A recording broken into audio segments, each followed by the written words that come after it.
Colors TV के popular show Parineeti में इन दिनों कहानी एक ऐसे मोड़ पर आ चुकी है जहां रिश्तों, भावनाओं और छुपे हुए इरादों का खेल देखने को मिल रहा है।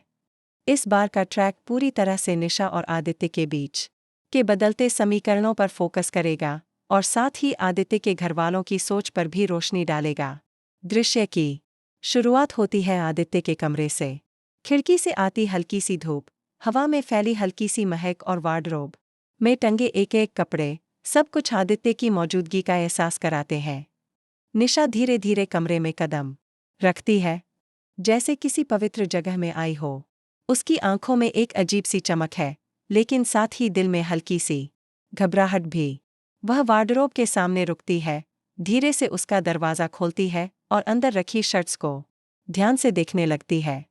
अचानक उसकी नज़र एक सफ़ेद रंग की शर्ट पर पड़ती है, वही शर्ट जो आदित्य ने कुछ दिन पहले पहनी थी। निशा उसे हाथ में उठाती है, उसकी उंगलियां कपड़े की सिल्क जैसी मुलायम सतह को महसूस करती हैं। वह शर्ट को अपने चेहरे के पास लाती है और गहरी सांस लेकर उसकी खुशबू को अपने दिल में समेट लेती है। उसके चेहरे पर हल्की सी मुस्कान आ जाती है, जैसे वह खुशबू उसे सीधे आदित्य के पास ले गई हो। उसके होंठ अनजाने में हिलने लगते हैं। आदित्य, तुम जानते हो ना, मैं तुम्हारे बारे में क्या महसूस करती हूँ। तुमसे मिले बिना भी तुम्हारी मौजूदगी मुझे हमेशा महसूस होती है। वह शर्ट को ऐसे थामे रहती है जैसे आदित्य खुद सामने खड़ा हो। फिर वह अपनी आंखें बंद कर मन ही मन आदित्य से बातें करने लगती है। उसकी दिनचर्या, उसकी पसंद नापसंद, उसके चेहरे के हाव भाव और वो पल जब उन्होंने एक दूसरे को पहली बार देखा था। लेकिन कुछ ही देर बाद वह चौंक जाती है, जैसे खुद को किसी सपने से जगाया हो। ओह, मैं ये क्या कर रही हूँ? आदित्य तो यहाँ है ही नहीं। वह शर्ट को वापस टांगने की कोशिश करती है, लेकिन उसका दिल उसे छोड़ने नहीं देता। तभी कमरे के दरवाजे पर हल्की सी आहट होती है। आदित्य की चाची वहाँ खड़ी हैं और उन्होंने सब देख लिया है। उनके चेहरे पर कोई गुस्सा नहीं, बल्कि एक हल्की सी समझदारी भरी मुस्कान है। निशा, तुम्हें आदित्य से सच में बहुत प्यार हो गया है, ऐ ना? निशा सकपका जाती है, उसका चेहरा लाल हो जाता। वह कुछ कह नहीं पाती, बस नजरें झुका लेती है। चाची अंदर आती हैं, उसके कंधे पर हाथ रखती हैं और कहती, प्यार में कोई बुरा नहीं होता, लेकिन उसे सही वक्त और सही तरीके से जताना जरूरी है। निशा के होठों पर हल्की सी मुस्कान आ जाती है। इसी दौरान हॉल में आदित्य की मां का आगमन होता है। उन्होंने निशा के व्यवहार और संस्कार को पहले भी नोटिस किया था, लेकिन आज उनका भरोसा और बढ़ जाता है। निशा, तुम हमारे घर के लिए बिल्कुल सही हो। तुम्हारे संस्कार, तुम्हारी इज्जत करने की आदत, ये सब बहुत कम लड़कियों में होता है। उनकी इस तारीफ पर निशा का दिल खुशी से भर जाता है।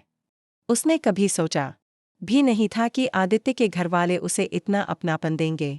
वहीं आदित्य इस वक्त घर पर नहीं है, लेकिन शहर में ही है।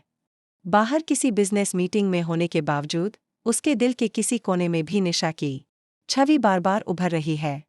उसे याद आ रहा है कि कैसे निशा उसकी मदद करती है, उसकी बातों को समझती है और हमेशा उसका साथ देती है। हालांकि आदित्य अब तक अपने दिल की बात पूरी तरह समझ नहीं पाया है। क्या ये सिर्फ एक दोस्ती है या फिर कुछ और गहरा? सीन कट होकर शाम के वक्त का होता है। आदित्य घर लौटता है और नोटिस करता है कि घर का माहौल कुछ अलग है। चाची और माँ दोनों ही किसी बात को लेकर खुश नजर आ रही हैं। जैसे ही वह लिविंग रूम में प्रवेश करता चाची आंखों ही आंखों में माँ को इशारा करती हैं और दोनों मुस्कुरा देती हैं। आदित्य थोड़ी हैरानी से पूछता है, क्या बात है? आज घर में इतना अच्छा माहौल क्यों है? माँ हंसकर कहती हैं, कुछ बातें समय आने पर खुद समझ में आ जाती हैं। बेटा, निशा इस बातचीत के दौरान चुपचाप वहां से निकल जाती है, लेकिन आदित्य की नजरें उसे जाते हुए देखती रहती हैं। उसके दिल में एक अजीब सा सवाल उठता है, क्या निशा मेरे लिए सिर्फ एक दोस्त है, या फिर उससे ज्यादा? आने वाले एपिसोड्स में कहानी और दिलचस्प मोड़ लेगी। एक तरफ निशा अपने दिल की बात जाहिर करने के लिए सही वक्त का इंतजार करेगी, तो दूसरी तरफ आदित्य को भी अपने जज्बात का एहसास होने लगेगा। लेकिन असली ट्विस्ट तब आएगा जब प्रीत और नीति के बीच चल रही तनातनी का असर आदित्य और निशा के रिश्ते पर भी पड़ने लगेगा। प्रीत, जो पहले से ही आदित्य के दिल में अपनी जगह रखती थी, निशा और आदित्य की नज़दीकियों को देखकर असहज हो जाएगी।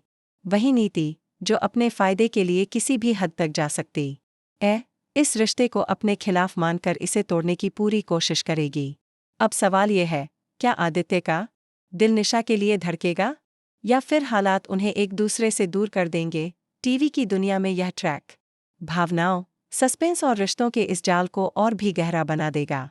दोस्तों, आप इस बारे में क्या सोचते हैं?